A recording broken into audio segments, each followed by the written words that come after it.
एक छोटे से गांव में एक हरिया नाम का व्यापारी रहता था। हरिया के एक जनरल स्टोर, किराना और अन्य सामग्री बेचने की एक दुकान थी। साथ ही हरिया के एक केले का बगीचा भी था। हरिया के साथ उसकी एक बेटी चंचल और हरिया की पत्नी सीमा भी रहती है। हरिया की पत्नी और बेटी एक मॉल में काम करते हैं। हरिया की कई पीढ़ियां विष्णु भगवान के भक्त और सेवक थे और हरिया में विष्णु भगवान का एक भक्त है। हरिया एक दिन किसी काम से महल की ओर से गुजरा हुआ एक घने बड़े जंगल में अंदर जाता है। हरिया जंगल के अंदर जाता है, तभी उसे एक खरगोश किसी समस्या में पड़ता हुआ देख उसके पास जाता है और खरगोश के पास जाकर उसका इलाज कर देता है। तभी खरगोश में से विष्णु प्रभु भगवान प्रकट हो जाते हैं और हरिया से बोलते हैं कि हरिया बेटे, तुमने बिना कुछ भी सोचे मुझे और बिना स्वार्थ की मुझे सही किया। मैं तुमसे बहुत प्रसन्न हूँ जो अब तुम अपने घर पर तुम्हें मेरा चमत्कार दिखाई देगा। तभी हरिया वहाँ से पलटकर जंगल से बाहर महल की ओर जाने लगता है और घर पहुंचकर देखता है कि उसका एक आलीशान घर बन चुका है और हरिया उससे बहुत खुश हो जाता है और भगवान को शुक्रिया करता है। साधु महाराज जी की परीक्षा। एक बड़ी नदी के पास घने जंगल में एक महाज्ञानी साधु महाराज जी रहते थे। एक दिन साधु महाराज जी किसी काम से जंगल में जा रहे थे। तभी साधु महाराज जी को एक खरगोश बेहोशी की हालत में दिखता है। साधु महाराज जी उस खरगोश को मंत्रों से ठीक कर देते हैं। तभी खरगोश ठीक होते ही एक राजकुमार का रूप धारण कर लेता है और साधु महाराज जी से बोलता है कि अरे साधु महाराज जी, आपका बहुत बहुत धन्यवाद। मैं एक राज्य का राजकुमार हूँ और मुझे एक ऋषि मुनियों ने श्राप दे दिया था और मैं खरगोश बन गया था। तभी साधु महाराज जी हाथ जोड़ लेते हैं और वह राजकुमार वहां से गायब हो जाता है और साधु महाराज वापस अपने जंगल की तरफ जाने लगते हैं। साधु महाराज जी जंगल से होते हुए गांव में निकल जाते हैं। फिर साधु महाराज गांव के पास मंदिर में जाते हैं और अंदर बैठे भगवान से पूछते हैं कि हे प्रभु, मैं आपका एक दास हूँ और आज के अलावा मेरे साथ ऐसा कुछ नहीं हुआ जो आज मेरे साथ हुआ है। वैसे प्रभु जी, आप तो सब कुछ ही जानते हो, तो आप मुझे आगे का रास्ता बताएं। तभी भगवान साधु महाराज जी से बोलते हैं कि अरे बेटा, मुझे सब कुछ याद है और मैं तुम्हारी परीक्षा ले रहा हूँ। यदि तुम इसमें पास हो गए तो तुम एक सच्ची ऋषि हो। फिर साधु महाराज जी वहाँ से चल पड़ते हैं। साधु महाराज जी मंदिर से बाहर आकर फिर से जंगल की ओर जाने लगते हैं। साधु महाराज जंगल में जाते समय एक मोर को देखते हैं कि मोर तड़प रहा है और साधु महाराज उसको बचाने के लिए उसके पास चले जाते और मोर को भी मंत्र से ठीक कर देते हैं। तभी मोर एक राजा का रूप धारण कर लेता है। तभी साधु महाराज राजा से बोलते हैं कि अरे आप कौन हो और आप मोर कैसे बन गए थे? अरे साधु जी महाराज, मैं एक राज्य का राजा हूँ और मुझे एक ऋषि ने श्राप दे दिया था और आपका धन्यवाद कि आपने मुझे इस रूप से मुक्त कर दिया। तभी राजा वहाँ से गायब हो जाता है और वहाँ पर भगवान प्रकट हो जाते हैं और साधु से बोलते हैं कि बेटा, तुम इस परीक्षा में पास हो गए हो। ये कर भगवान वहाँ से गायब हो जाते हैं। ऋषि एक बड़ा महाज्ञानी बन जाता है। एक छोटे से गाँव में सपना नाम की एक लड़की रहती थी। सपना अपने घर पर अकेली रहती थी। उसके पिताजी 10 साल पहले किसी बड़ी बीमारी के कारण गुजर चुके थे। सपना के पिताजी के गुजरने के बाद सपना काम की तलाश में बाजार में रोज घूमा करती थी। एक दिन सपना बाजार में से आने के बाद घर पर मायूस मुंह लेकर बैठी थी। तभी गांव की तरफ से एक सेठ उसके पास आता है और बोलता है कि अरे सपना बेटी, तुम ऐसा मायूस मुंह लेकर क्यों वीडियो बैठी हो? तभी सपना बोलती है कि अरे सेठ जी, आपको तो पता ही है कि मेरे पिताजी 10 साल पहले गुजर चुके हैं और अब मेरा इस दुनिया में कोई नहीं है। सेठ जी बोलते हैं कि अरे बेटा, तुम टेंशन मत लो। अगर तुम्हें काम नहीं मिल रहा तो मैं तुम्हें काम दूंगा और तुम्हारा इस दुनिया में कोई नहीं है तो मैं तो हूँ। ये कहकर सेठ वहाँ से चल पड़ता है। फिर सेठ अपनी दुकान पर जाकर अपने दुकान का काम करने लगता है और दुकान के सामान को बेचने रखता है। तभी गांव की तरफ से सपना वहां पर आ जाती है। तभी सपना सेठ से बोलता है कि सेठ जी, मैं दुकान पर आ गई हूँ और आप मुझे बता दीजिए कि क्या काम करना है। सेठ बोलता है कि अरे सपना बेटी, तुम आ गई हो तो तुम एक काम करोगे, तुम लोगों को आवाज दो और मैं अंदर बैठता हूँ। फिर सपना भी बाहर आवाज लगने लगती है। लोग दुकान पर आते हैं और खरीदारी करके फिर चले जाते हैं। ऐसे ही कई दिन बीतते गए और एक दिन दुकान पर एक अनजान आदमी आता है और सपना से बोलता है कि अरे तुम जो भी हो, मुझे तुम्हारा नाम तो याद नहीं, लेकिन तुम बहुत दिनों से इस दुकान पर काम कर रही हो और बहुत मेहनत कर रही हो और तुम मुझे बहुत पसंद हो।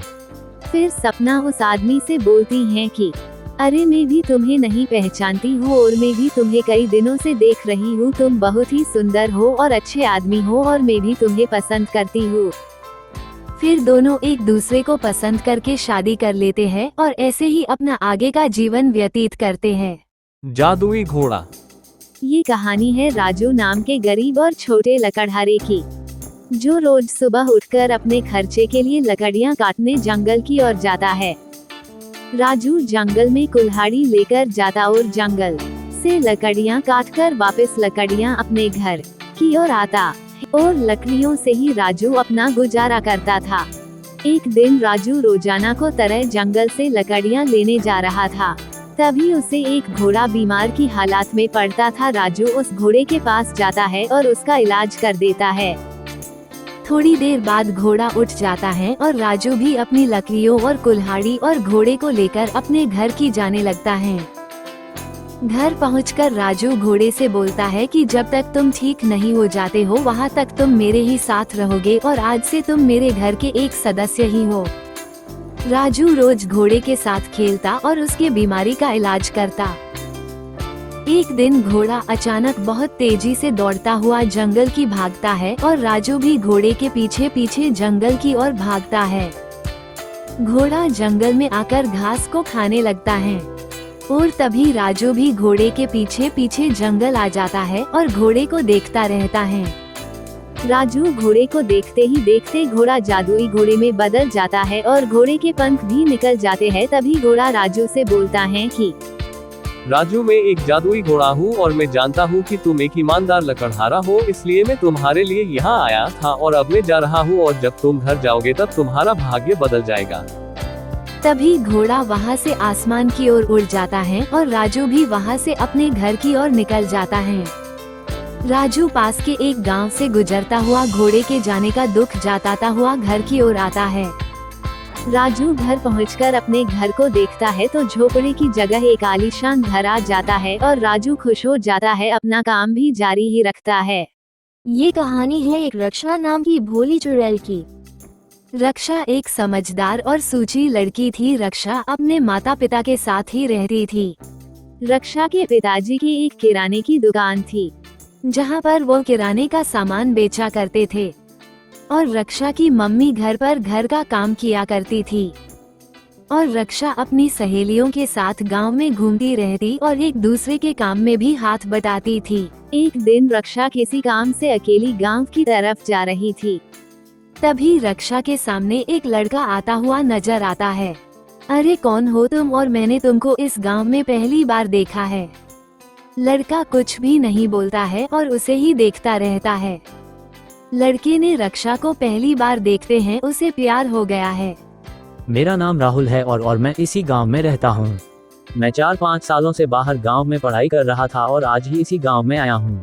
अच्छा तो राहुल, मेरा नाम रक्षा है और मैंने तुमको अभी और पहली बार देखा है और मुझे तुमसे प्यार हो गया है। तभी राहुल भी बोलता है कि हाँ रक्षा, मैं भी तुमको देखा तो मुझे भी तुमसे बहुत प्यार हो गया है। तभी रक्षा बोलती है कि हाँ राहुल, हम दोनों का एक दूसरे से प्यार है, तो राहुल मैं अपने घर पर पूछ लूंगी कि हम दोनों शादी करना चाहते हैं। राहुल भी हाँ कर लेता है और दोनों अपने घर की ओर चले जाते हैं। रक्षा घर पहुंचकर अपने माता पिता से बोलता है कि मम्मी, मैं एक लड़की से प्यार करती हूँ और उसी से ही शादी करना चाहती हूँ। रक्षा की मम्मी बोलती है कि हाँ बेटा, हम शादी तो कर देते हैं, लेकिन लड़का कौन है और क्या करता है। हाँ रक्षा बेटा, और हमारा नया जमाई कहाँ पर रहता है। अरे पिताजी, आपका जमाई इसी गांव में रहता है और मम्मी और वो अभी पढ़ाई कर रहे हैं। तभी रक्षा की मम्मी और उसके पिताजी शादी के लिए हाँ कर देते हैं और इधर राहुल भी अपने माता पिता से शादी के बारे में बात करना है और राहुल के माता पिता शादी के लिए हाँ कर देते हैं। राहुल के पिताजी किसान थे और खेती करते थे और उसकी मम्मी दूसरों के घर पर काम करने जाती थी। और थोड़े दिन बाद ही राहुल के और रक्षा के घर वाले एक होटल में शादी फिक्स करने के लिए मिलते हैं और शादी फिक्स कर देते हैं। कुछ दिनों बाद राहुल और रक्षा की शादी हो जाती है और वो दोनों अपने घर में खुशी खुशी रहने लगते हैं। एक दिन राहुल किसी काम से बाहर जा रहा था, तभी उसे एक खूबसूरत लड़की मिल जाती है। राहुल को उसे लड़की से प्यार हो जाता है और वह लड़की उसे बोलता है कि तुम अपनी पत्नी को मार डालो और हम दोनों साथ ही रहने लगेंगे।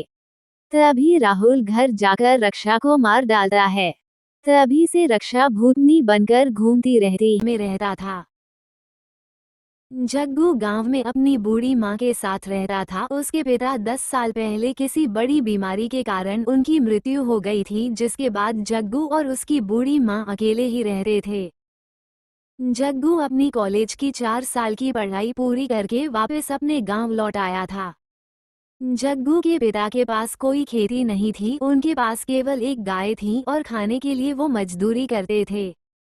एक दिन गांव की ओर से एक आदमी बैग लेकर गांव और आता है और सीधा सीधा जग्गू के घर पर आकर जग्गू से बोलता है कि अरे भाई, इस गांव में मैं पहली बार आया हूँ और मुझे जग्गू नाम के लड़के के घर पर जाना। क्या तुम मुझे जग्गू का घर बता सकते हो क्या?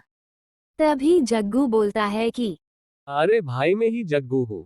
तभी वो आदमी बोलता है कि अरे भाई, तुमने 3 साल पहले जिस कॉलेज में पढ़ाई की थी उस कॉलेज से तुमने पुलिस में फॉर्म भरा था और तुमने जो परीक्षा दी थी उसने तुम पास हो गए हो और मैं तुमको नौकरी के लिए लेने के लिए आया हूँ। तभी जग्गू बोलता है कि हाँ भाई, मैंने कॉलेज में पुलिस का फॉर्म भी भरा था और परीक्षा भी दी थी, और अगर मैं उसमें पास हो गया हूँ तो चलो मैं तुम्हारे साथ चलता हूँ।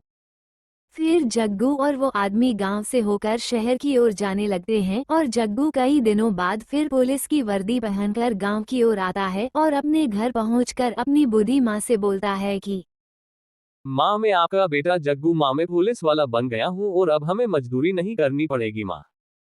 तभी जग्गू की माँ बोलती है कि हाँ बेटा जग्गू, तू अब पुलिस वाला बन गया है और अब तुझे शहर ही रहना होगा और अपनी ड्यूटी निभानी पड़ेगी। और जग्गू वहां से चल शहर की ओर चल पड़ता है। एक दिन जग्गू की ड्यूटी उसी के गांव में होती है और शहर की ओर से एक आदमी आता है। तभी जग्गू उसे रोकता है और बोलता है कि अरे भाई, किधर से आ रहे हो और किधर जाओगे, और जल्दी से पैसे निकल लो, तुम कोई गलत काम करके आ रहे हो। तभी वो आदमी बिना कुछ बोले वहां से चल पड़ता है और जग्गू के माँ के पास जाके उसकी माँ से बोलता है कि अरे बूढ़ी माँ, मैं एक बड़ा अफसर हूँ और आज आपके बेटे को आज मैंने रंगे हाथों रिश्वत लेते हुए पकड़ा है और आज उसकी ड्यूटी आपके ही गांव में है और वो लोगों से रिश्वत ले रहा है। आज मैं भेस बदल कर आया हूँ तो उसने मुझे पैसे ऐंठने की कोशिश की है, तो आप आज उसे समझा दे वरना उसको नौकरी से निकाल दूंगा। तभी बूढ़ी औरत और जग्गू से मिलने पहुंच जाती है और जग्गू से बोलती है कि बेटा, मुझे पता है कि तू लोगों से रिश्वत लेने लगा है और बड़ा अफसर तुझे नौकरी से निकाल देगा। ये कहकर बूढ़ी माँ वहां से चल पड़ती है और जग्गू भी हाँ करके वहां से चला जाता है। ये कहानी है एक छोटे गांव चुनरगा की, जो बहुत छोटा सा गांव है। इस छोटे से गांव चुनरगा में एक बहुत ही गरीब बुढ़िया रहती थी, जो एक छोटे से झोपड़े में रहती थी। और लेकिन बुढ़िया मन की बहुत ही खराब थी। उसके साथ एक अजीब तरह की बतख रहती थी, जो एक जादुई बतख थी जो बोलती थी। एक दिन बतख बुढ़िया से बोलती हैं कि ओ बुढ़िया माई, मैं कई दिनों से भूखी हूँ और मैं अब तुम्हारे साथ नहीं रह सकती हूँ। तुम मुझे खाना नहीं देती हो, अब मैं तुम्हें छोड़कर वापस अपने घर जा रही हूँ। तभी बुढ़िया बतख से बोलती हैं कि तू मेरे घर बैठी बैठी खाती है और मैं तुझे कमाकर खिलाती हूँ, और अब मैं नहीं काम कर सकती हूँ और नहीं तुझे कुछ खिला सकती हूँ। तभी बतख बुढ़िया मन बोलती हैं कि तुम्हारा खाना अपने पास रखो और तुम जो मुझे लोगों को बेवकूफ बनाने में मुझे इस्तेमाल करते हो, और अब मैं तुम्हारे साथ नहीं रहना चाहती। ये कहकर बतख वहां से जंगल की तरफ भाग जाती और बुढ़िया भी उसके पीछे पीछे दौड़ने लगती हैं। बतख दौड़ती हुई जंगल की ओर बोलते बोलते जाती है और बुढ़िया भी उसके पीछे मन मन में कुछ पढ़ते हुए उसके पीछे पीछे जंगल की तरफ भागती है। भागते भागते बुढ़िया बोलती है कि रुक जाए नीचे बतख, रुक जा।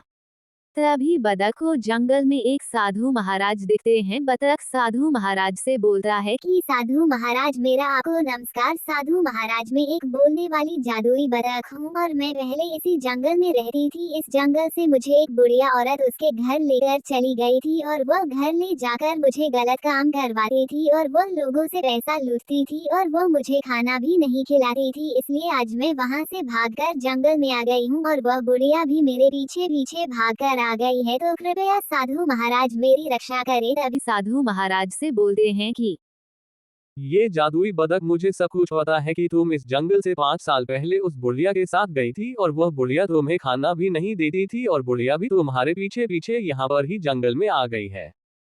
तभी बुढ़िया धीरे धीरे थकी हुई उसे बतख के पीछे उसे जंगल में पहुंच जाती है। तभी साधु जी उसे बुढ़िया से बोलते हैं कि ए बुढ़िया माई, तू इस बतख के पीछे पीछे क्यों आई हो? और बुढ़िया माई, ये बतख मैं ही यहाँ से तुमको दी थी, यह मत सोचना कि तुमको मिली थी। मैंने ही यहाँ पर ऐसे रखा था ताकि उसे समय तुम्हारे गरीबी में तुम्हें सहायता मिल जाएगी, लेकिन तुमने लालच किया और लोगों से पैसा लेने लगी और यह बतख अब तुम ले जाओ। अब यह नहीं बोल पाएगी और नहीं यह तुम्हें छोड़ेगी और अब तुम जहाँ तक जीवित रहोगी वहां तक ये बादल तुम्हारे ही साथ रहेगी और अगर तुमने बतख को खाना नहीं खिलाया तो तुम्हें अतः कटने लगेगी। ये कहकर साधु जी वहां से तुरंत गायब हो जाते हैं और बतख और वह बुढ़िया माई वापस अपने घर की तरफ चले जाते हैं। ये कहानी है एक छोटे से गांव खटमपुर नामक गांव की। उस छोटे से गांव खटमपुर में एक श्यामू नाम का एक गरीब लकड़हारा रहता था। लकड़हारा श्यामू अपने घर पर अपनी पत्नी के साथ रहता था। उसके जीवन में उसके पत्नी के अलावा कोई नहीं था। श्याम और उसकी पत्नी दोनों एक छोटे से घर में अकेले ही रहते थे और अपना जीवन व्यतीत करते थे। श्यामू रोज अपने घर से अपने कुल्हाड़ी को लेकर गांव के रास्ते से और पास के एक छोटे से जंगल से गुजरा हुआ पास के बड़े जंगल में जाकर श्यामू को जंगल में लकड़ी नहीं मिलने पर वह खेत के पास पड़े एक पुराने पेड़ को काटकर अपने घर की ओर ले जाता है। फिर लकड़हारा श्यामू लकड़ियाँ और कुल्हाड़ी लेकर घर की ओर निकल पड़ता है। श्यामू उसे बड़े जंगल में गुजरता हुआ पास के छोटे जंगल से भी गुजरता हुआ मन में बोल बोल कर उसे जंगल से अपने गांव की तरफ जाने लगता है। घर पहुंचकर श्यामू अपनी पत्नी से बोलता है कि अरे ओ मेरी भगवान निशा, मैं जंगल से लकड़ियां काट कर आ गया हूँ और मुझे बहुत तेज भूख लग रही है। जंगल में भी अब लड़कियां नहीं मिलने लगी है और मुझे खेत के पास एक पेड़ मिला तो मैं उसकी लड़कियां काट कर ही लाया हूँ। मुझे और ज्यादा लड़कियां लेने के लिए अब दूसरा जंगल ढूंढना होगा वरना हम भूखे मर जाएंगे। तभी श्यामू की पत्नी बोलती है कि हाँ जी, मुझे पता है आप जंगल से थके हुए आए हो और आपकी सुबह के बाद दोपहर की रोटी नहीं खाई है और मैं आपके लिए रोटी बनाकर रखी है। और जैसा कि आप बोल रहे हैं कि अगर जंगल में लकड़ी या नहीं रही तो आपको दूसरा जंगल जुड़ना पड़ेगा वरना हम सही में भूखे मरते रहेंगे। तभी श्यामू उसकी पत्नी की बात में हाँ कर देता है और उसकी पत्नी वहाँ से चल पड़ती है और श्यामू मन ही मन सोचता है कि हाँ निशा और मेरी दोनों की बात एक ही मिल रही है और अगर सही में जंगल में और लकड़ियां नहीं बची तो सही में हम भूखे मर जाएंगे और हमारे आने वाले बच्चे भी हमको गलत समझेंगे और हम पर दोस्त जताएंगे। मुझे उसे जंगल में और जितने भी लकड़ियां बची है उनको लेकर और पैसे इकट्ठे करने होंगे और घर का गुजारा चलना पड़ेगा। तभी श्यामू लकड़ी को वहां पर रखकर और कुल्हाड़ी साथ में लेकर घर से बाहर निकलने लगता है। फिर श्यामू जंगल पहुंचकर सोचता है कि यहाँ पर तो मुझे लड़कियां नहीं नजर आ रही है और यह सोचते सोचते उसके मन में उसे जंगल के पास के गांव में रहने वाले रामू की कहानी याद आ जाती है कि उस छोटे से गांव में एक रामू नाम का एक जवान लड़का रहता था।